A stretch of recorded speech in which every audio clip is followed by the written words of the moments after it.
από τώρα. Προτείνει, προτείνει, όχι. Μπράβο!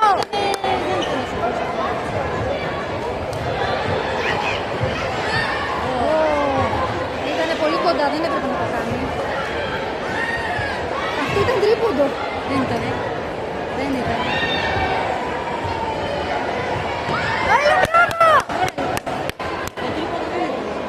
Εδώ το συμφωνώ. Δεν ήταν. Ήταν έτσι. Ήταν έτσι.